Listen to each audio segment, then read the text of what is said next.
বলিউড তারকাদের পাপ্পারাজিরা যেভাবে ফলো করেন তাতে এক প্রকার দিনের পুরোটা সময় নিজেদেরকে ব্যস্ত রাখতে হয় পারফেক্ট লুক ধরে রাখা নিয়ে। জিম লুক, এয়ারপোর্ট লুক ছাড়াও আরও কত কি। ক্যারিয়ারের শুরুতে সকলেই এই বিষয়গুলোকে গুরুত্ব দিয়ে ফেলেন প্রয়োজনের থেকে বেশি, যার জেরে রীতিমতো নাজেহাল হতে হয়েছিল অভিনেত্রী বিদ্যা বালানকে।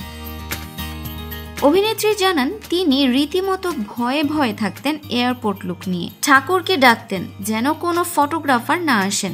ভয়ে লুকিয়ে থাকতেন বিদ্যা, যদিও তাতে লাভের লাভ কিছুই হতো না। পাপারাজ্জিদের ক্যামেরায় ঠিকই ধরা পড়তেন তিনি, তবে সময়ের সঙ্গে সঙ্গে সবটা ঠিকও হয়ে যায় বলেও দাবি করেন বিদ্যা বালান। ইন্ডাস্ট্রির তথাকথিত সাইজ কনসেপ্টকে গুঁড়িয়ে দিয়েছেন অভিনেত্রী। শাড়িতেই তিনি স্বাচ্ছন্দ্য বোধ করেন, কিন্তু জীবনের কোনো না কোনো সময় বডি কাউন্ট পোশাক পরে দেখেননি এমনটা নয়। পরেছেন, চেয়েছেন অন্য অভিনেত্রীদের মতো দেখতে লাগুক তাকে, কিন্তু বিদ্যার মনে হয়েছে তাকে নাকি অদ্ভুত দেখাচ্ছে।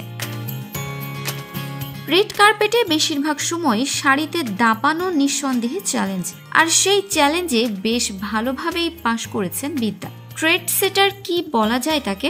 বিদ্যার উত্তর, আমার কাছে তো কোনো চয়েসই ছিল না, ওসব পোশাকে আমি ফিট হতাম না। আমি একটা জিনিস বুঝতে পারি, হয় সারা জীবন তাদের মতো হওয়ার বাসনা করে যাব, আর নয়তো আমি যা তাই হয়েই থাকতে পারবো। বিদ্যা আরো বলেন, যে মুহূর্তে আমি অন্যের মতো হওয়ার চেষ্টা বন্ধ করে দিলাম, দর্শকও আমাকে আরো কাছ থেকে পেতে চাইল।